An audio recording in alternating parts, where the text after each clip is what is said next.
오늘 이곳에 오신 여러분들을 주님의 이름으로 진심으로 환영합니다. 같이 기도하시고 하나님 말씀을 같이 듣겠습니다. 기도하시겠습니다.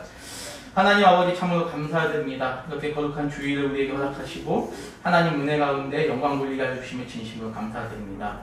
하나님 늘 이 예배의 시간, 늘 또한 특별히 말씀의 시간이 참으로 두렵고 참으로 떨리는 그런 자리이지만 하나님의 은혜 가운데 하나님 말씀을 함께 귀히 나눌 수 있는 은혜를 더하여 주시옵소서. 우리 모든 성도님들이 기쁨으로 이 말씀을 받고 이 말씀을 순종하며 살아갈 수 있는 우리 모든 성도님들에게 도와주시옵소서. 함께할 주의 좀 있사오며 살아계신 우리 주 예수님의 이름으로 기도드립니다. 아멘. 우리 사랑하는 우리 성도님들 감사합니다. 또한 우리 이곳에 앉아있는 우리 유치부 친구들은 특별히 오늘 말씀을 잘 들으셔야 돼요. 여러분들이 오늘 말씀을 잘 들으시면 제가 선물을 드릴게요. 근데 말씀 안 들으면 선물은 그냥 문까지 같은 거 없어요? 마스크 좀 벗으세요. 제가 죄송합니다.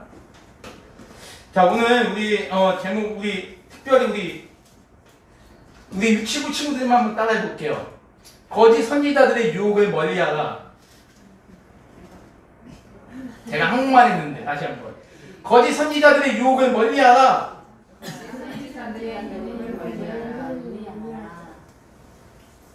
왜 목소리가 왜 늙어 있냐? 다시 한번. 거짓 선지자들의 유혹을 멀리하라. 누군가가 지금 한 두 명이 들렸어요. 근데 아무튼 좋습니다. 거짓 선지자들의 유혹을 멀리하라. 예, 오늘 여러분들은 이제 베드로후서 2장 말씀을 이제 보게 됩니다. 벌써 베드로전서 1장부터 5절까지 마치고 이제 베드로후서 1장도 마치고 이제 2장에 왔는데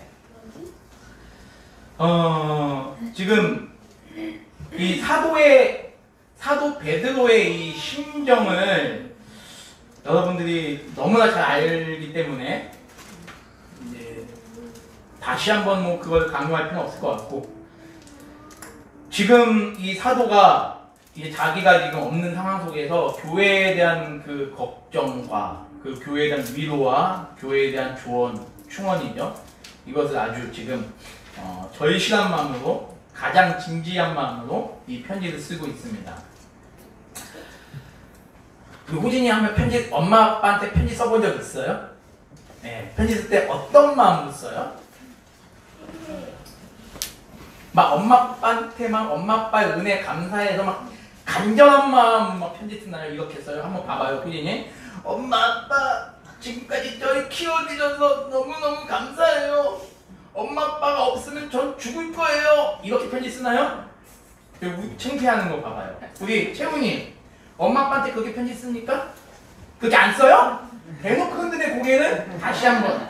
우리 채훈이 엄마 아빠한테 편지 그렇게 쓰니까? 안 써요? 그 엄마한테 편지 때 어떻게 써요? 엄마 아빠 나 키워줘서 감사해하고 딱 달랑 끝이에요? 그러면 그래도 좀 뭔가 내용이 있죠? 내용이 없어요? 우리 뒤에 있는 우리 하은이 엄마 아빠한테 편지 써본 적 있어요? 없어요? 있어요? 편지 쓸 때 어떻게 써요? 엄마 아빠 날 키워주셔서 감사해요. 그렇게 쓰나요?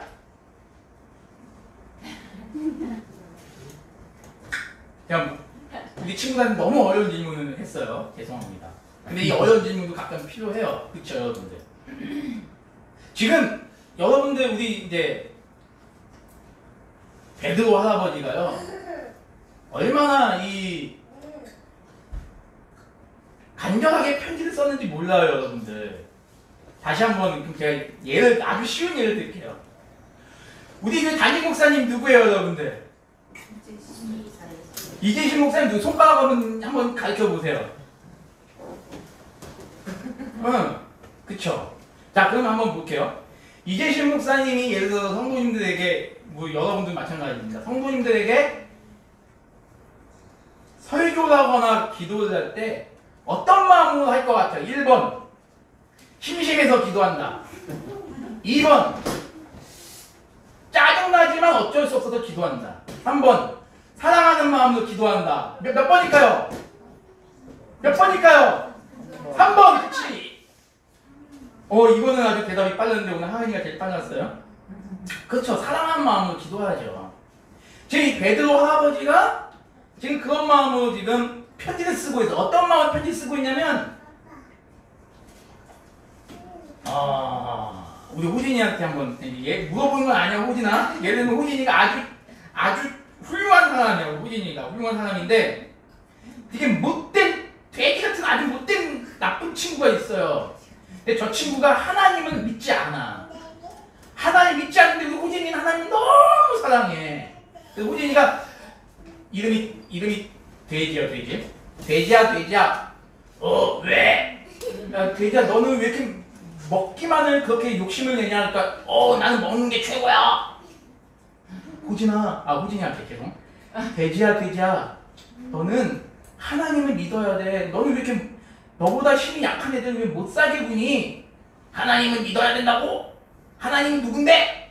호진이가 막 하나님에 대해서 막 설명을 해준 거예요. 그냥 돼지가 호진이의 전도를 듣고 나서 하나님을 믿기 시작했어요. 내가 이렇게 나쁜 사람이었는데, 내가 이렇게 정말 나쁘고 정말 못된 아이였는데 내가 하나님을 믿게 됐다. 그래서 그 친구가 회개를 하기 시작했어요. 자, 회개를 하면 어떻게 되죠? 회개를 하면 사람이 변화되죠. 어떻게 변화되죠? 착하게 변화되죠. 우리 하은아, 채훈아, 회개하면 그 친구는 나쁘게 변화돼요? 착하게 변화돼요? 착하게 변화되죠? 똑같은 거예요. 지금 베드로 할아버지가 예수님을 믿지 않았던 이스라엘에 7교회가 있어요. 그 7교회 사람은 어떤 사람들이냐면 원래 다 예수님 믿지 않았던 사람들이에요. 예수님을 믿지 않았던 사람들이라니까요. 근데 그 베드로 할아버지가 그 사람들을 위해서 전도하고 기도하고 우리 호진이가 돼지한테 전도한 것처럼 베드로 할아버지가 기도하고 전도하고 끊임없이 그 사람들 사랑해 주니까요. 그 사람들이 남자든 여자든 할아버지든 할머니든 누구나 할 것 없이 다 예수님 믿게 됐어요. 그 예수님 믿게 되면 어디를 가야 되죠, 여러분들? 예수님 믿게 되면 어디를 가야 돼요? 교회를 가야 되죠, 교회를. 그러니까 교회를 왔어요. 교회를 와서 교회 오면 뭐예요, 하나님한테? 예배를 드리죠, 예배를. 하나님께 예배를 드리게 됐어요. 이 나쁜 사람들이 하나님 믿고 예배를 드리게 됐다는 거예요.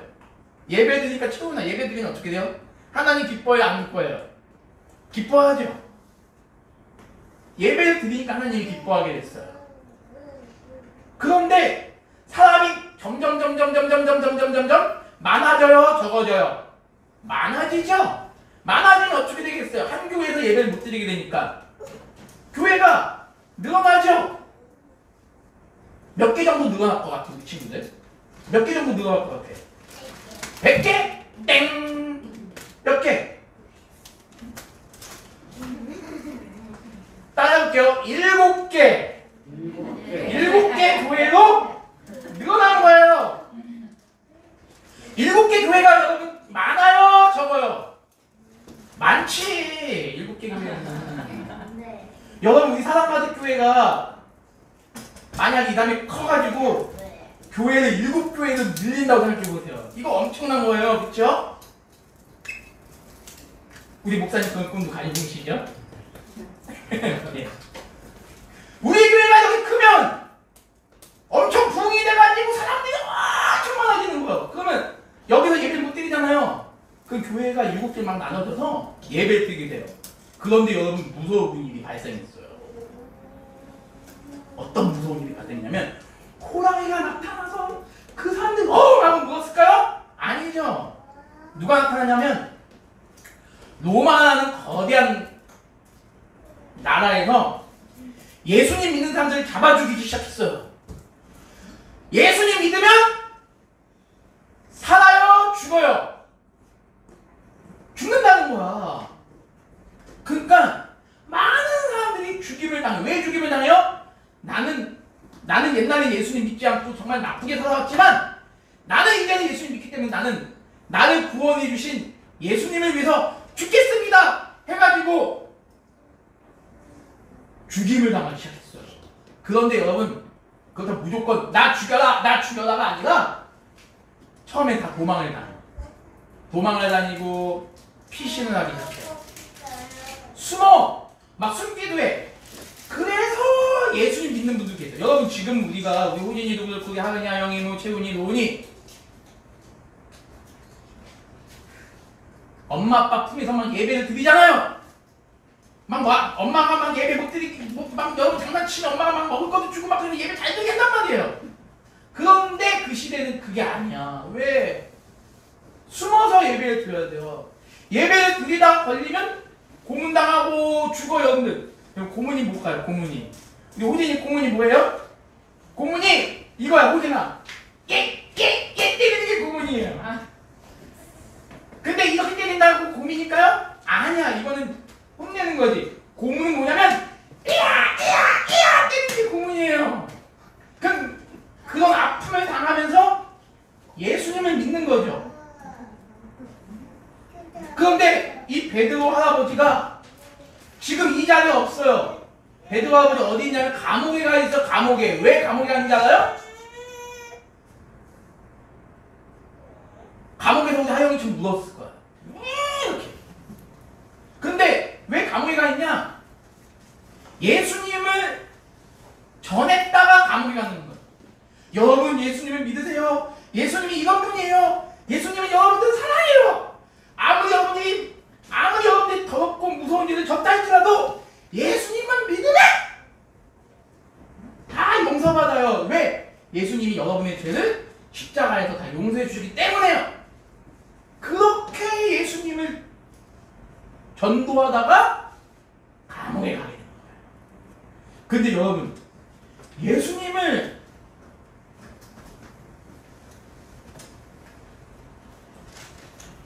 전했는데 그 죄가 그렇게 커요? 그 당시에는 그 죄가 되게 큰 거예요. 어떤 죄보다 크냐면요. 사람을 죽인 죄보다 더 큰 거예요. 초대교회라는 그 2000년 전에 초대교회라는 그 시기가 있어요. 여러분들은 그냥 그것만 기억하시면 돼요. 초대교회 당시에 어떤 황제가 있었냐면 로마를 다스리던 황제 중에 그냥 한번 듣고 말아도 돼요. 트라양 황제라는 사람이 있었어요. 트라양 황제라는 사람이 있었는데 이 황제가 로마를 다스릴 때는 어떤 법령이 선포가 됐냐면 예수 믿는 사람은 사람을 죽이는 사람보다 더 무서운 죄를 지은 사람들이다라는 법령이 선포가 돼요. 그래서 어떻게 하느냐면 아무리 내가 잔인한 살인사건을 저질러도요 예수를 믿는 사람들은 잡아만 온다면 그 사람의 죄는 석방이 되는 그런 시대가 있었어요. 얼마나 무서운 시대가 있는 거예요. 근데 이 당시는요 예수님 믿는 우리 하영이, 뭐 하은이, 채훈이, 노은이, 호진이는요 그 당시 예수님 믿으면 어떻게 되냐면 사자에게 어흥 하고 잡혀먹혔어요. 사자가 우리 하은이 얼굴을 어흥 하고 문대니까 무서워요 안 무서워요? 무섭잖아. 채훈아 여러분 호진이 잘생긴 얼굴 사자가 어흥 내가 이따가 좀 이따가 말 안 들으면 내가 우리 호진이 얼굴 입으로 아웅 할 거야. 그런데 지금 이 베드로 사도는 베드로 할아버지는 감옥에 있어요. 감옥에서 뭘 들었냐면 너는 이제 사형 선고를 받는다 라는 얘기를 들었어요. 자 사형 선고를 받은 사형 선고가 뭐예요 여러분들? 죽인다는 거 벌 중에 제일 무서운 법이 뭐예요? 사형이야 사형. 근데 이 베드로 할아버지가 사형 선고를 받으니까 겁나서 나 용서해 주세요. 나 예수 안 믿을 테니까 나 죽이지 말아요.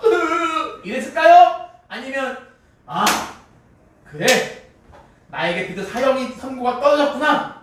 그래 이제 내가 이제 뭐 한 1, 2년 안에 죽겠지. 그 죽기 전까지 최선을 다해서 하나님 말씀을 전하자 했을까요? 하나님 말씀을 전하자라고 한 거예요. 그래서 자기가 그렇게 전도하고 자기가 그렇게 기도하고 그렇게 사랑으로 섬겼던 그 7 교회를 향해서 막 편지를 쓰는 거예요. 어떤 편지 써냐? 여러분 아무리 로마가 여러분들에게 무시무시한 박해를 가하고 공을 간다 할지라도 끝까지 여러분들이 그 여러분들을 구원해 주신 그 하나님의 은혜를 끝까지 배신하지 마세요 라는 내용의 편지를 정말 간단하게 써요. 그 편지가 오늘 우리가 읽었던 베드로 전서, 베드로 후서의 말씀이에요. 그런데 그 당시 교회를 향해서 어떠한 유혹이 또 들어오냐면, 우리 채훈이에게 있어서 가장 큰 유혹이 뭐예요? 바로 우리 채훈이는 먹을 거 별로 안 좋아하죠. 우리 호진이 먹을 거 좋아해요? 안 좋아해요? 감독사님은요 어릴 때 먹을 걸 너무 좋아했어요. 지금도 먹을 걸 너무 좋아해요. 제가요 이재신 목사보다 밥을 더 많이 먹어요. 근데 이상하게 이재신 목사는 살은 안 쪄요. 은혜죠. 이재신 목사는 조금만 먹으면 살이 찐대요. 근데 저는 엄청 안 먹어도 살이 안 쪄요. 근데 먹는 걸 뺏어버리면요 사람이요, 여러분 배고픈 걸 경험해봐야 돼요. 우리 채훈이, 우리 호진이, 하은이, 하영이, 로운이 배고픈 걸 경험해보면 배가 고픈 게 얼마나 그게 괴로운 건지 알아요. 근데 초대교회를 보니까요 이단들이 나타나요. 어떤 이단들이 나타나냐면, 여러분들이 예수님만 더 버리면, 예수님만 버리면, 예수님만 쓰레기통에 치우면 내가 먹을 거 줄게 하는 이단들이 나타나요. 어떤 이단들이 나타나느냐? 바로 예수님을 거짓이라고 말하는 이단들이 나타나요. 이단은요 나쁜 거예요. 여러분들 엄마 아빠한테 물어보세요. 이단이 좋은 거냐? 엄마한테 물어. 이단이 좋은 거냐? 엄마가 만약에 이단이 좋은 거야 그러면 그 엄마는 이상한 거예요. 근데 이 이단들이 나타나서 이제 보세요. 한번 여기 잘 생각해보세요. 자기들을 가르쳐준 선생님 베드로 할아버지도 없고 교회 그 목사님 같은 그런 분들이 다 지금 잡혀가고 아무도 없어. 그럼 교회 안에 그럼 누가 말씀을 전하고 누가 예배를 인도하겠어요? 인도하는 사람이 아무도 없는 거예요. 그냥 성도님들이 서로 기도하고 서로 숨어서 예배드리고 서로 숨어서 하나님 찬양하고 그러는 거예요. 누가 나와서 설교 말씀 해줄 사람이 없는 거야. 그러니까 이단이 딱 등장해가지고 이단이 앞에 서서, 여러분 지금까지 여러분들에게 말씀을 전했던 그 베드로만은 뻥입니다. 이재신 목사님만 다 뻥입니다. 하나님은 뻥입니다. 내가 예수님이다. 나를 믿으십시오. 라는 이단들이 등장한다는 거죠. 그 당시 교회가 그런 이단들이 너무 많이 등장한 거예요. 그래서 지금 오늘 말씀은 뭐냐면, 그 이단들을 조심하라는 거예요. 지금 감옥에서 그 편지를 쓰는 거예요. 감옥에서 자기 죽을 날이 얼마 안 남았는데 자기 죽은 거 걱정 안 하고, 자기 걱정만 하고 오히려 지금 예수님 믿게 된 그 성도들, 소아시아에 있는 교회 성도님들을 걱정하는 마음으로 지금 이 편지 쓰는 거예요. 자, 우리 베드로후서 2장 1절 우리 한 목소리로 한번 읽어보겠습니다. 2장 1절 시작. 그러나 백성 가운데 또한 거짓 선지자들이 일어나서나니 이와 같이 너희 중에도 거짓 선생들이 있으리라. 그들은 멸망하게 할 이단을 가만히 풀려들여 자기들을 사신 주를 부인하고 임박한 멸망을 스스로 자초치는 자들이다. 아멘. 자, 거짓 선지자가 거짓, 뻥! 거짓이 무슨 말이에요? 7살 정도 된 친구는 알죠? 만약에 모르면 제가 설명할게요. 뻥! 뻥 치는 선지자. 뻥이 뭔지 알죠? 여러분들. 자, 거짓 선지자들이 성도를 미혹하고 있다는 거예요. 이 말씀이 기록된 때는 언제냐면 2000년 전입니다. 2000년 전이나 지금이나 본문의 말씀은 우리에게 매우 엄중한 경고를 주는 메시지입니다. 저는 여기 계신 우리 성도님들이, 우리 성도님뿐만 아니라 우리 여러분의 자녀들에게도 분명히 이것이 핵심이 되어야 된다고 믿습니다. 로마서 14장 8절에 보면 이런 말씀이 있습니다. 우리가 살아도 주를 위하여 살고 죽어도 주를 위하여 죽나니 그러므로 사나 죽으나 우리가 주의 것이로다. 아멘. 이것이 우리 삶의 목적이 되어야 되고, 여러분의 자녀들을 향한 교육의 핵심이 되어야 될 줄 믿습니다. 지금도 우리 삶 속에 얼마나 많은 그런 거짓 선지자들이 많이 있습니까? 저는 그 2000년 전에 그 초대교회를 향했던 그 사도의 그 심정이 여러분 모두의 심정이 되어서 여러분들의 사랑하는 자녀들에게도 그 심정이 그대로 전염되길 소망합니다. 2절 말씀에는 더 나아가서 이런 말씀이 있습니다. 여럿이 그들의 호색하는 것을 따를 것이다. 그들의 호색하는 것을 따르니 이로 말미암아 진리의 도가 비방을 받을 것이다. 여러분, 수많은 사람들이 자기의 소견대로 옳다고 여기는 시대가 바로 지금의 시대가 아닐까.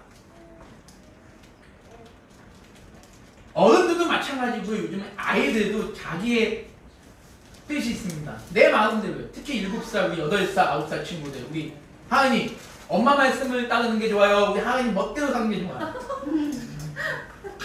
하은이 멋대로 사는 게 좋죠? 호진이는 엄마 말씀 따르는 게 좋아요. 하은이 마음대로 사는 게 좋아요. 아, 미안해요. 죄송해요. 우리 호진이 마음대로 사는 게 좋아요. 잔척한다. 자, 우리 채훈이 엄마 아빠 말씀 따르는 게 좋아요. 채훈이 마음대로 사는 게 좋아요. 부끄러워서 말을 못한다. 여기는 또. 자, 여러분 어른들이나 어른이나 하나님 말씀 없이는요 다 자기 마음대로 사는 걸 좋아해요. 저도 마찬가지입니다. 저도 마찬가지인데 내 눈에 좋아 보이고 내 감정이 좋아 보이는 걸 다 따라가는 게 있죠. 근데 이 이단들 역시 마찬가지입니다. 이단들이 얘기하는 그 교리를 잘 들어보면요 마치 성경 말씀을 잘 얘기하는 것 같으면서도 굉장히 원래 이 사람의 이 죄악된 신성을 잘 건드리는 그 교리들이 너무 많아. 어떤 이단이라고 얘기는 제가 말은 안 드리거든요. 왜냐하면 너무 여러분 잘 알고 있는 이단들인데. 왜 이단에 왜 청년들이 많을까요? 왜 이단에 왜 젊은 사람들이 많을까요? 그 젊은 감성을 잃기 때문에 그렇죠. 물론 그 감성을 버리라는 게 아닙니다. 당연히 여겨야죠. 제가 아직까지도 결혼을 못한 게 그 여성들의 감정 때문에 결혼을 못했는데 감성을 읽어야 돼요. 읽어야 되는 건 당연한 거지만 제가 여기서 말씀드리고자 싶은 핵심이 바로 뭐냐면 하나님 말씀은 2000년 전이나 지금이나 변함이 없다는 거예요. 하나님을 떠나니까요 사람들이 다 자기 멋대로 살아간다는 거예요. 여기 앉아있는 우리 유치부 친구들 하나님을 떠나면 다 자기 멋대로 살아갑니다. 여러분들 자기 멋대로 살아가는 건 좋은 거예요? 나쁜 거예요? 그렇죠. 나쁜 거잖아요. 그런데 여러분들요 교회가 하나님 멋대로 살아가면요 하나님의 말씀이 오히려 비방을 받아요. 여러분들 자 교회는요 두 가지 면에서 비방을 받게 됩니다. 어떤 면에서 비방을 받게 되죠? 진리를 지키면 지킬수록 더 비방을 받을 것이고 교회는 또 성도들이 나쁘면 나쁠수록 또 비방을 받아요. 야이 교회 다니는 호진이 교회 다니는 치훈이 교회 다니는 하은이 니네가 그래! 이런다고 어린이집이나 유치원에서 여러분들한테 욕을 한다니까. 여러분 친구들이 그 여러분들 예수님 믿으니까 착하게 살아야 돼요? 나쁘게 살아야 돼요? 착하게 살아야죠. 또 하나 예수님 열심히 믿으면 또 여러분 욕먹을 수 있어요. 야 교회 다니는 야 꼭 그렇게 열심히 교회 다녀야 돼? 야 하나님을 꼭 믿어야 돼? 욕을 먹을 수 있어요. 방언하네 우리 하영. 그런데 여러분 교회는요 잘하든 못하든 욕을 먹게 돼 있어요. 저는 여기 앉아있는 우리 성도님들이 정말 하나님이 영광을 위해요 신앙을 반드시 지켜나가시길 소망합니다. 2000년 전의 교회는 아주 쉽게 말씀드려서 잘했기 때문에 비방받고 잘했기 때문에 핍박을 받았던 교회입니다. 지금은요, 이제는 그때나 지금이나 하나님의 말씀대로 살아간다는 것은요, 너무나도 어려운 시대가 되었습니다. 소위 말하는 포스트 모더니즘. 수많은 사람들은 여러분들이 하나님 말씀대로 살아간다고 하면 할수록 여러분들을 비웃을 것이고 여러분들을 조롱할 것입니다. 사사기의 시대가 바로 그런 시대입니다. 사사기의 시대가 바로 우리의 시대입니다. 다 하나님의 은혜를 망각하고 자기의 소견에 옳은 대로 행한 시대가 바로 사사기의 시대입니다. 호색, 2절의 호색이라는 말은요, 내 소견에 옳은 대로 행하는 것과 똑같은 말입니다. 그런데 더욱 무서운 것은 거짓 선지자들을 따르는 그 부류도 동시에 점점 엄청난 세력으로 확장되어 가고 있다는 점입니다. 여러분들이 뭐 신천이나 통일교나 여호와의 증인 이런 이단들은 아주 충분히 잘 아실 것이고, 혹시 여러분들 평평교라고 들어보셨나요? 평평교? 평평교라는 이단이 있습니다. 여러분, 우리 유치부 친구들에게 다시 한번 물어볼게요. 지구는 둥글어요? 네모나요? 지구는 동그래요? 네모나요? 삼각형이에요? 아니면 별이에요? 우리 채훈이 동그래요 그랬어요. 그래요, 지구는 동그래요. 근데 평평교가 뭐냐면 지구는 반은 동그랗고 반은 평평하다라고 얘기하는 사람들이 있어요. 근데 그 평평교를 믿는 사람들이 지금 많아요.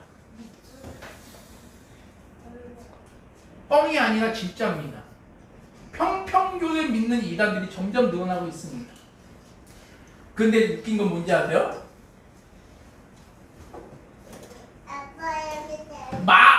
많이 평평교로 지금 갔어요, 사람들이. 여러분 또 그 이단 아십니까? 동방번개. 동방신기 말고 동방번개. 중국에서 이제 들어온 이단인데요. 여러분들 요즘 하도 SNS가 발달돼서 SNS 보면 예수님 얘기 많이 나오니까 좋죠. 딱 클릭만 하면 아주 훌륭한 목사님들 설교가 막 나옵니다. 근데 거기에 또 이상한 수많은 또 기독교와 관련된 내용의 그 영상들이 많이 나와요. 처음에 보면 너무나 은혜가 돼요. 와, 하나님 믿는 게 바로 저런 거구나. 와, 이 말씀 너무 은혜가 된다. 근데 그 말씀 중에 상당수가 뭐다? 동방번개, 아니 동방번개만, 동방신기가 아니고 동방번개입니다. 중국의 메시아가 재림했다라는 그 사상을 믿는 사이비 종교가 있어요. 중국에 재림주가 재림했는데 그 재림주가 누구다? 중국의 허난성에 살고 있는 어떤 여자다. 그 여자가 지금 예수님인데 우리는 죄악의 눈으로 가려져 있어서 그 예수님을 우리가 알아보지 못하고 있다. 그 이단이 우리나라에 들어와서 지금 왕십리의 본부를 크게 개척을 했습니다. 동방번개, 죄송합니다. 동방번개. 이게 설교문을 작성했는데도 제가 여기 이거 보면 되는데 이거 안 보고 가다 보니까 동방번개죠. 마지막 때가 가까우면 가까울수록 하나님의 진심을 섬기고자 하는 자들은, 하나님의 진심을 섬기고자 하는 성도님들은 점점 소수가 되어질 것입니다. 저는 우리 여기 성도님들을 위해서, 우리 사랑가득교회 우리 성도님들에 대해서 간절히 기도하는 것이 있습니다. 그것은 여러분들 주변에서 불신자들도 마찬가지겠지만 소위 교회에 다닌다는 그 사람들 역시 상황과 환경에 따라서 신앙생활을 소홀히 하고 경건의 삶도 소홀히 여기는 분들이 많아진다는 사실이 안타깝습니다. 우리 사랑가득교회 성도님들은 끝까지 그런 다수의 삶을 따라가지 마시고 끝까지 우리는 성도로 남으시길 간절히 원합니다. 네. 교인이 아닌 성도가 되시길 간절히 소망합니다. 저는 이것이 본문 말씀을 통해서 사도 베드로가 우리에게 보여주는 메시지라는 사실을 믿습니다. 신앙의 변절, 이것만큼은 반드시 없을 것입니다. 이것만큼 무서운 것은 없다는 사실입니다. 어제 우리 목사님과 우리 권사님과 우리 사모님과 함께 이은정 집사님, 박구진 집사님 댁을 신방했습니다. 아주 은혜롭고 유익한 신방이었습니다. 어제 우리 목사님께서 과일을 드시면서 말씀을 아주 잘하시는데 대화를 하시다가 가정경건의 중요성을 말씀해 주셨습니다. 가정이 하나님 앞에서 바로 서지 못한다면 결코 사회가 바로 서지 못하고 나라가 바로 서지 못하는 것이다. 그 교회보다 더 중요한 것이 뭐다? 가정이다라는 얘기를 해주셨어요. 가정에서 경건에는 자녀들의 신앙을 양육하는 데 매우 큰 도움을 준다. 정말 귀한 말씀을 해주셨습니다. 가정 경건의 중요성.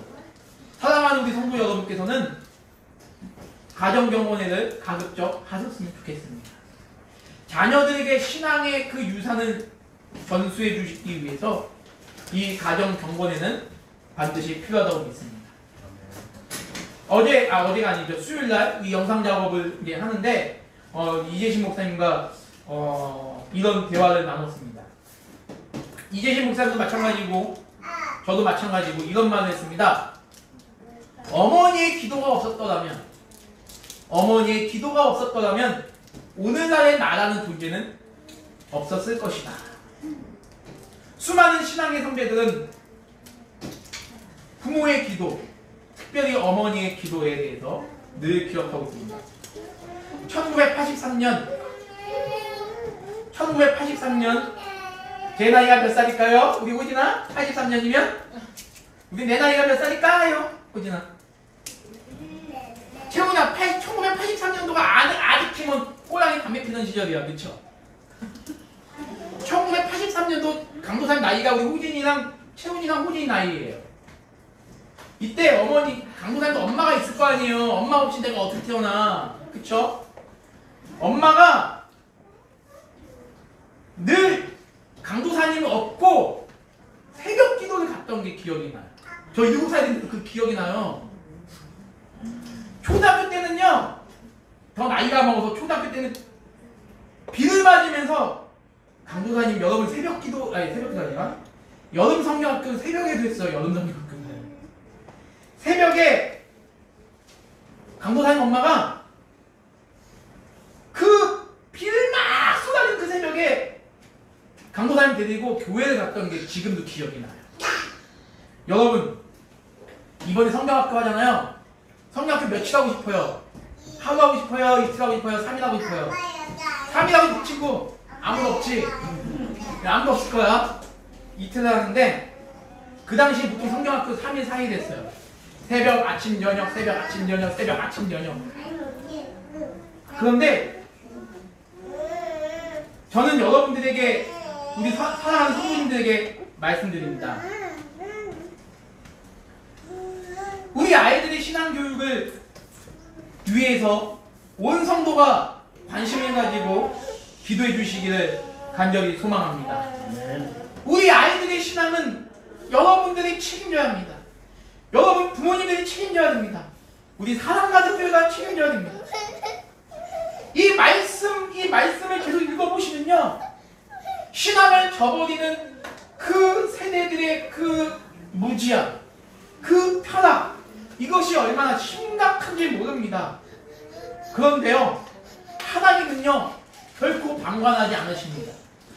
하나님의 심판은 무시무시하다는 사실을 오늘 본문 말씀을 통해서 우리에게 보여주고 있습니다. 4절 말씀을 한번 보겠습니다. 제가 읽어드리겠습니다. 하나님이 범죄한 천사들 용서하지 아니하시고 지옥에 던져 어두운 구덩이에 두어 심판 때까지 지키게 하셨으며. 여러분, 사람보다 더 하나님을 가까이 하는 존재가 천사입니다. 그런데 이 천사조차도 범죄하면 하나님이 그냥 놔두시지 않는다.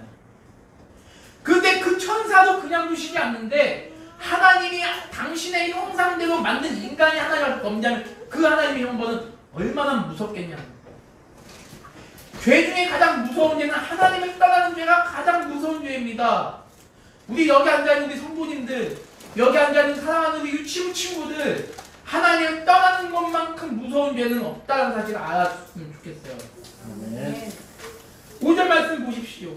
옛 세상을 용서하지 아니하시고 오직 의를 전파하는 노아와 그 7 식구를 보존하시고 경건하지 아니한 자들은 다 세상의 심판 속에서, 세상의 홍수 속에서 심판하셨다.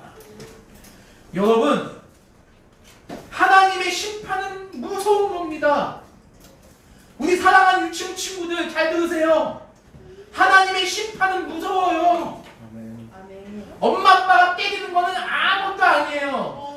하나님이 여러분을 때리면 여러분들은요, 강도사님도 마찬가지고 여기 있는 엄마 아빠도 성도님 다 마찬가지고요, 다 하나님 앞에 다 죽을 수밖에 없어요. 여러분, 지금 비가 너무 많이 내리죠? 우리 홍수 위해서 기도해야 돼요. 하나님, 여러분 이 홍수가 무섭잖아요. 여러분들 무섭죠? 하유리 하은이 안녕? 홍수 무서워요? 안 무서워요? 무서워요. 무섭죠? 나 홍수 안 무서워. 나 물속에 한번 빠져볼까? 나 살 수 있어. 나 한번 빠져보세요. 죽어요. 인간은요. 지금 20명 넘게 죽어서 23명 죽어. 지금 집계된 것만 지금 43명이 죽었어요. 코로나가 사가지고 지금 홍수가 지금 드러나 버렸어요. 왜 이게 여러분 이게 단순히 자연재해라고만 볼 수 없어요. 우리가 하나님 앞에 죄 지은 게 너무 많아서 하나님이 또 벌을 내리신 거예요. 여러분들 회개해야 돼요. 하나님의 자녀인 우리 사랑받을 성도 여러분이 우리가 회개하셔야 돼요. 이 말씀을 전하는 저도 회개해야 돼요. 최후나 호시나 여기서 설교하는 강도사님이 좋아서 설교하는 게 아니에요. 착해서 설교하는 게 아니에요. 강도사님도 죄인이야. 죄 많이 지었어. 근데 하나님이 강도사님에게 이런 은혜를 주셔서 설교할 수 있게 해주신 거지. 강도사님도 회개를 해야 돼. 회개하지 아니하는 자는 하나님이 이런 무시무시한 벌을 내리세요. 6절 말씀 봅니다. 소돔과 고모라 성을 멸망하기로 정하여 재가 불에 타서 재가 되게 하사 후세에 경건하지 아니할 자들에게 보내 보이셨대요. 이것 봐라. 너희들 하나님 말씀대로 안 살면 소돔과 고모라 그 거대한 성, 그 부자였던 그 성을 하나님이 일순간 잿더미로 만들어버리는 것처럼 너희들도 너희가 하나님을 떠난다면 너희도 잿더미가 될 것이다. 이 하나님의 심판이 이 메시지가 너무너무 무서운 거예요. 여러분, 하나님이요 다정할 때는 한없이 다정해요. 하나님이 여러분을 사랑할 때는 한없이 사랑해요. 근데 하나님이 여러분들을, 하나님의 자녀인 특별히 여러분들을 더 무섭게 벌하세요. 여러분, 하나님 떠나면 안 돼요. 우리 유치부 친구들. 아멘. 떠나면 안 됩니다. 아멘. 우리 사랑하는 성도 여러분들도 끝까지 신앙을 지켜주시길 간절히 소망합니다. 아멘. 이번 유치부 여름성경학교의 주제는 하나님의 말씀을 사랑하는 어린이라고 한번 정해보았습니다. 하나님의 말씀을 사랑하는 우리 어린이들. 저는 우리 사랑하는 그 친구들에게 너무 기대가 됩니다. 하나님의 말씀을 사랑함으로써 우리 아이들이 나도 이 세상을 어떻게 하나님의 말씀을 변화시켜 나갈까. 여기 있는 7명의 친구들이 7,000명을 변화시키고 7만 명을 변화시키고 7억 명을 변화시키고 지구에 있는 70억을 변화시킬 줄이 있습니다. 아멘. 어릴 적부터 하나님의 말씀을 바르게 알고 하나님의 말씀을 바르게 믿는다면 그 믿음이 우리 유치부 친구들의, 또한 여기 앉아있는 사랑하는 우리 모든 성도님들의 평생의 삶의 기준이 되어서 이 세상의 모든 유혹거리 가운데서 포스트 모더니즘적인 그 삶의 현장 가운데서 하나님의 백성으로 살아갈 것이고, 또한 여러분들은 여러분의 사랑스러운 자녀들을 하나님의 자녀로서 끝까지 지켜나갈 수 있을 것이라 믿습니다. 우리 사랑하는 우리 유치부 여기 지금 7명의 친구들이 와 있는데 하나님 말씀대로 우리 살아가요. 알겠죠? 하나님 말씀을 사랑합시다. 예, 우리 유치부 친구들만 한번 다 같이 따라해 보겠습니다. 시편 119편 105절에 이런 말씀이 있습니다. 따라해 볼게요. 우리 친구들 크게 따라하는 친구한테는 강도사님이 초콜릿 안 준다. 여기 초콜릿 안 좋아하기 때문에 나 알아. 저번에 줘보니까 안 먹더라고. 뭘 좋아야 될지 지금 어디가 아픈데? 아무튼 구상을 해봐야 될 것 같아요. 아무튼 잘 따라해 볼게요. 제 말을 따라해요. 여기 안 나오니까. 주의 말씀은 내 발의 등이요. 내 발의 발이요가 아니라. 다시 한번 주의 말씀은 내 발의 등이요. 내 길의 빛이니이다. 여러분 어두컴컴한 데 막 다니면 엄마 아빠 안 보이고 아무도 안 보이면 무서워서 막 울 거 아니야. 여기 앉아있는 하영이 제일 많이 울 거고 그 다음에 로운이도 제일 많이 울 거 같아. 이렇게 울 거 같아. 근데 성경이라는 빛이 여러분의 길을 인도하면요 너무 환해서 여러분 길이 너무 잘 보여요. 성경 말씀대 따라갑시다. 알겠죠? 자, 이번 성경학교 때 저가 이제 목사님에게 제가 한 가지 건의를 드렸습니다. 뭐야 어떤 건의를 드렸냐면 목사님 이번 성경학교 때는 우리 아이들에게 정말 교회를 기억하는 소중한 추억을 위해서 교회에서 잠을 자는 거는 좀 어떻겠습니까? 우리 목사님이 어떻게 말씀해 주는지 알아요, 여러분들? 안 됩니다. 애들한테 잠을 재는 건 소중한 추억을 주는 거기 때문에 막아야 됩니다. 이렇게 말씀하셨을까요? 우리 목사님 이렇게 말씀하셨어요. 그것만큼 소중한 추억이 없을 것입니다. 아우, 당연히 우리 사랑가족의 최초로 여름 성경학교 때 애들 한번 잠을 자볼까요? 그래서 이번에 프로그램을 한번 만들어 봤습니다. 저는 어릴 때 교회에서 선생님들과 또는 부모님과 아니면 친구들끼리라도 잠을 잤던 게 너무 기억이 많이 나요. 그것이요 지금의 저의 그 신앙을 세워온 것 같습니다. 우리 목사님도 그 말씀을 하시더라고요. 저는 우리 어린이들이 어릴 때부터 교회를 가까이 하고 교회를 소중히 여기고 교회를 사랑하고 교회 권사님, 장로님, 성도님들 사랑하는 그 마음이 커졌으면 좋겠어요. 지금 저희 모교회는 제가 지금 떠나서 제가 지금 연년 이곳에 와 있지만 집 근처에 있는 제 모교회를 늘 가끔씩 들릴 때마다 그 어릴 때 그 추억을 늘 생각하고 합니다. 이번 성경학교에서 우리 성도님들께서 많은 기도를 부탁드립니다. 자기의 악한 가르침으로 말미암아 교회를 부패시키는 그 불경건한 거짓 선지자들의 심판, 그리고 그 거짓 선지자들을 쫓아가는 그 잘못된 사람들의 심판이 얼마나 무서운 것인가를 오늘 말씀을 통해서 하나님께서 보여주고 있습니다. 8절 말씀 보면 이런 말씀이 있습니다. 일단 7절을 볼게요. 7절, 8절 같이 읽어봅니다. 시작! 무법한 자들의 음란한 행실로 말미암아 고통당하는 의로운 롯을 건지셨으니 이는 이 의인이 그들 중에 과연 날마다 더 불법한 행실을 보고 그러므로 그 의로운이 심령이 상합니다. 자, 여러분 보십시오. 사랑하는 성도 여러분, 여러분이 하나님 말씀대로 살아가려고 한번 해보십시오. 아니, 이렇게 한번 고민해 보십시오. 세상의 모든 사람들이 하나님 믿지 않습니다. 오직 하나님 믿는 사람은 나라고만 한번 생각해 보십시오. 나 혼자만 있구나. 이 의왕시에 하나님을 믿는 사람은 나밖에 없구나 생각해 보십시오. 그 나머지 사람은 다 어떤 삶을 사냐?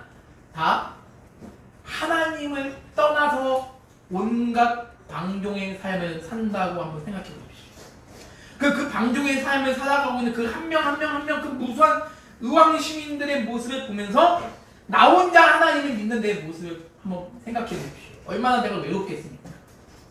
얼마나 외롭고 분명히 하나님은 살아계신데 저 사람들은 하나님을 믿지 아니하고 하나님이 마치 없는 것처럼 여기며 에이 죽음이 끝인데 하는 모습으로 자기의 마음대로 살아가는 저 사람들의 모습을 바라보면서 바라보는 내 그 심정은 과연 어떻겠습니까? 얼마나 안타깝겠습니까? 아무리 전도해도 아무리 여러분 하나님 믿어야 됩니다. 여러분 회개하고 하나님께 돌아오십시오. 이거 많이 얘기해도 저는 절대 돌아오지 않아요. 오히려 호흡을 치고 비웃습니다. 웃기고 있네. 하나님이 어디 있어? 야 하나님 야야야 하나님 믿는 네가 실컷 믿어. 네가 실컷 교회가 우리는 내 멋대로 살 거야 하면서 막 띵까띵까 사는데 그 모습을 바라보는 그 한 명의 외로운 그 성도인 여러분들은 얼마나 그 심령이 답답하고 안타깝고 슬프시겠습니까? 소돔과 고모라에 살고 있었던 그 롯이라는 사람의 심정이 바로 그랬다는 겁니다. 소돔과 고모라에는 이미 불의가 판을 치고 있었고 하나님의 법은 온데간데 없이 사라졌습니다. 소돔과 고모라의 여러분 이 말씀을 기억하십니까? 아브라함이 하나님께 이걸 탄원을 했죠. 하나님, 소돔과 고모라 성에 의인이 50명이 있다면 그 50명은 위에서라도 소돔과 고모라를 용서해 주시겠습니까? 여러분 당시 소돔과 고모라 인구가 얼마인지 아십니까? 당시 소돔과 고모라 인구가 20만 명이라고 합니다. 당시 소돔과 고모라의 인구가 20만 명인데 그 중에 의인이 50명만 있어도 하나님께서 그 의인 50명을 인하여 소돔과 고모라를 용서해 주실 수 있겠습니까? 아브라함이 봐도 의인 50명이 없는 거예요. 그 20만 명의 그 시민들 가운데. 근데 하나님이 얼마나 자비하신지 50명의 의인이 있다면 내가 그 50명을 인하여 소돔과 고모라를 멸망하지 않겠다. 근데 아무리 생각해도 50명이 없을 것 같아요. 하나님 혹시 그 중에 10명 뺀 의인 40명이 소돔과 고모라에 있어도 그 소돔과 고모라를 용서해 주실 수 있겠습니까? 하나님이 그 의인 40명이 인해서라도 내가 멸망하지 않겠다. 그런데 또 생각해보니까 의인 40명도 너무 많은 것 같아요. 하나님, 죄송한 말씀인데 소돔과 고모라에 아무리 생각해도 의인 40명보다 30명만 있다 할지라도 그 30명을 인해서 소돔과 고모라를 용서해 주실 수 있으십니까? 하나님이 뭐라 하셨죠? 당연히 용서하겠다. 그런데 아브라함이 또 생각해도 의인 30명도 없을 것 같아요. 20명, 결국 몇 명까지 내려갔습니까? 10명까지 내려갔어요. 소돔과 고모라 그 당시 4,000년 전에 그 거대한 20만 명의 대도시가 의인 10명이 없다는 겁니다. 의인 10명이 없으니 하나님이 어떻게 했죠? 아예 소돔과 고모라를 우장창 그냥 불과 유황으로 다 멸망시켜버리십니다. 그러면 한번 생각해 보십시오. 하나님을 믿었던 그 의인 롯, 그 롯이 소돔과 고모라의 20만 명의 그 시민들을 볼 때 느꼈던 그 슬픈 감정은 어떠했냐? 그 의로운 심령이 얼마나 상했겠습니까? 하나님께 돌아오길 바라지만 끝까지 돌아오지 않는 저들의 모습을 보면서 얼마나 안타까워했습니까? 이 시대가 과연 그런 시대가 아니겠습니까? 하나님을 경외하는 자들이 점점 줄어들고 오히려 하나님을 부인하고 하나님을 무시하고 하나님을 회방하는 자들이 심지어 거짓 선지자들이 지금 교회 안에 죄송합니다. 세상 가운데 넘친다는 사실이 얼마나 우리에게는 우리의 의로운 심령을 상하게 하는 일입니까? 안타깝지 않습니까? 여러분의 이웃이 하나님을 등져버리고 하나님을 저버리고 하나님 떠나가는 저 모습을 보면서 주님의 재림이 언제 올지 모르는 이 상황 속에서 주님의 무서운 심판이 언제 닥칠지 모르는 이 상황 속에서 우리는 얼마나 안타깝겠습니까? 제가 이름 밝히진 않겠지만 어느 성도님은 자기 어머니가 아직도 예수님 믿지 않아서 자기 어머니가 지금 연세가 90이 넘었는데 어머니가 이제 얼마 남지 않은 그 삶 속에서 아니 예수님 믿지 않는 것 때문에 교회 와서 늘 지금도 하나님께 기도하는 성도님이 있습니다. 우리는 이 마지막 때를 살아갈수록 더욱더 우리의 신앙을 굳건히 지키는 한편 죽어가는 저 영혼을 위해서 우리 끊임없이 기도해야 될 것이 바로 우리의 사명인 줄 믿습니다. 여러분의 부모님, 여러분의 가족, 여러분의 장모님이든 누구든지 간에 남편이 누구든지 간에 아직도 예수 믿지 않는다면 태평성대 할 그런 시간이 없어요. 기도하셔야 돼요. 기도밖엔 답이 없어요. 내 남편, 내 아내, 내 부모님, 내 자녀가 예수님을 등지고 살아간다면 그 가족을 위해서 기도하십시오. 내 이웃이 예수님 믿지 안타까운 마음 아니겠습니까? 지금 베드로 사도는 자기는 감옥에 있지만 핍박을 앞에 두고 있는 성도들 앞에서 두 가지를 굉장히 지금 간절한 마음으로 지금 강조하고 있어요. 편지를 통해서 끝까지 신앙을 버리지 마십시오. 두 번째, 이단의 유혹에 빠지지 마십시오. 저는 여러분들의 신앙이 그런 신앙이 되시기를 간절히 소망합니다. 우리가 세상의 모든 쾌락을 택하기보다는 차라리 주님이 당하신 거룩한 슬픔을 택하는 것이 우리 참된 성도의 자세인 줄 믿습니다.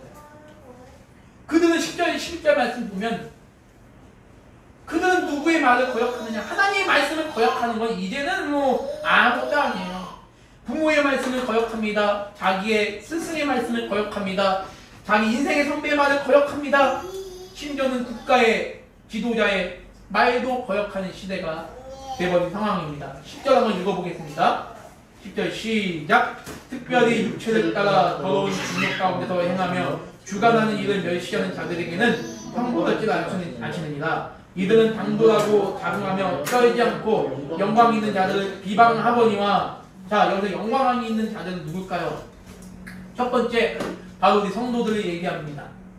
성도들의 거룩한 부를 비방하고 교회를 비방하고 교회를 회방하는 자들이 점점 늘어날 것입니다. 두 번째, 도덕과 인륜이 무너지고 여러분들의 삶을 도덕적인 길로 참된 윤리의 길로 가득 인도하고자 하는 스승의 말을 거역하게 될 것입니다.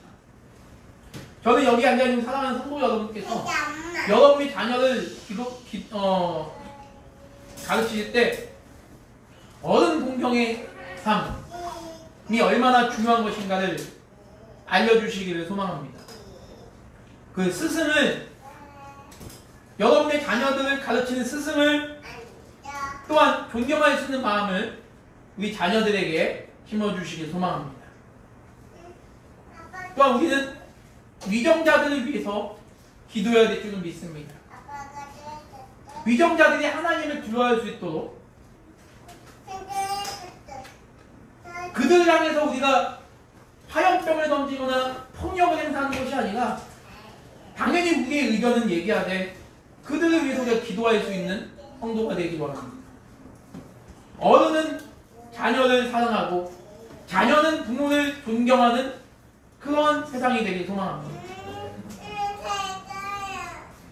요즘은요, 할아버지 할머니들의 말씀이 땅에, 아니 부모들의 권위는 지나쳐서 그냥 그건 아무것도 아니죠. 이제는 할아버지 할머니들의 말도 이제는 통하지 않는 그런 시대입니다.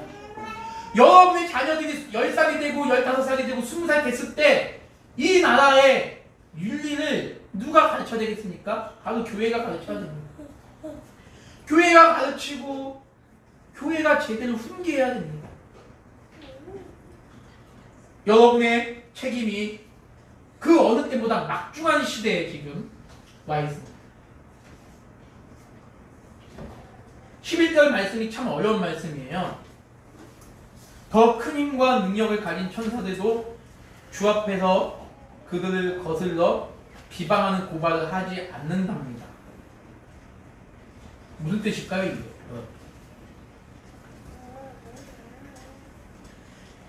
여기서 여러분들 핵심은요, 천사들의 위치를 여러분들이 기억해 주셨으면 좋겠습니다. 천사들은요, 하나님의 은혜 없이는 존재할 수 없다는 사실을 그 누구보다도 잘 알아요. 그런데 웃긴 건 뭔지 아십니까, 여러분들? 하나님은 천사에게 단 한 번도 하나님이 형상대로 창조되었다는 얘기를 하신 적이 없어요.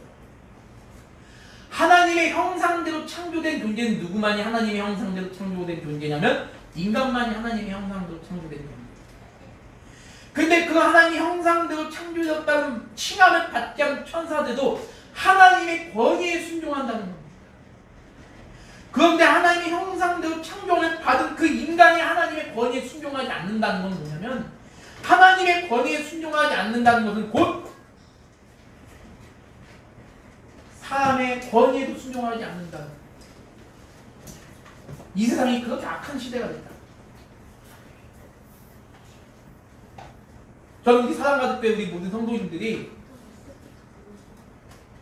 성경이라는 가장 큰 기본 원리 가운데 하나님의 권위에 순종하시고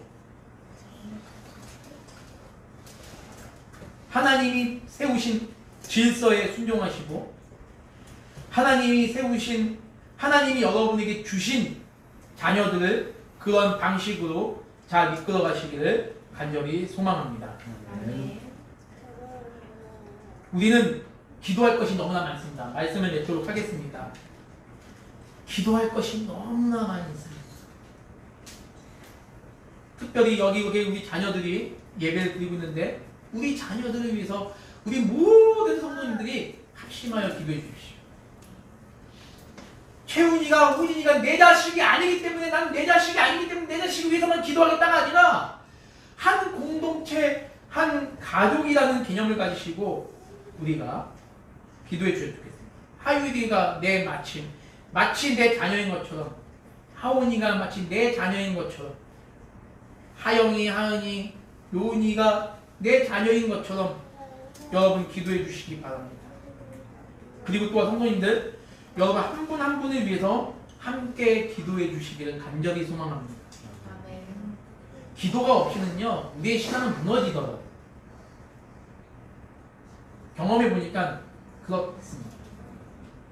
기도가 없으면요, 교회 나오기가 싫어요. 기도가 없으면 저 사람을 내가 미워하게 됩니다. 기도가 없으면 저 사람의 장점을 안 보게 돼요. 그것이 참 안타까운 현실인 것 같습니다. 지금 사도 베드로는 거짓 선지자들에 대한 얘기를 진술하면서 결국에는 성도들에게 핍박과 마지막 때가 가까우면 가까울수록 어떻게 더욱더 근신하며 깨어서 살아가야 될 것인가를 오늘 본문 말씀을 통해서 보여주고 있습니다. 다음에는 그들의 마지막에 대해서 이제 사도 베드로가 설명하고 있는데 9월에는 그 말씀을 한번 주의 깊게 한번 살펴보는 시간을 갖도록 하겠습니다. 기도하겠습니다. 하나님 아버지 참으로 감사해 드립니다. 마지막 때가 되면 될수록 사람들은 하나님의 법을 무시하고 하나님의 말씀을 등져버리고 자기의 소견대로 옳은 대로 행할 때가 점점 되어올 것입니다. 지금이 바로 그런 때인 줄 믿습니다. 하나님, 이럴 때에도 우리 사랑받을 때 성도님들 끝까지 2000년 전 그 사도 베드로의 말을 기억하며 순교자의 정신으로 우리의 신앙을 끝까지 지킬 수 있도록 인도하여 주시고 우리의 자녀들에게도 그 신앙을 전수시킬 수 있는 믿음의 우리 부모님들, 우리 믿음의 성도님들 모두가 되게 도와주시옵소서. 내 아내, 내 남편, 내 자녀, 내 부모님의 영혼 구원을 위해서 기도할 수 있도록 우리 성도님들에게 갈급함을 허락하여 주시옵소서. 세상이 타락한다 할지라도 하나님의 말씀은 진리이고 그 말씀은 결코 물러나지 않을 줄 믿습니다. 그 말씀을 우리가 굳게 붙잡고 살아갈 수 있는 우리 믿음의 성도님 모두가 되게 도와주시옵소서. 감사하며 살아계신 예수님의 이름으로 기도드립니다.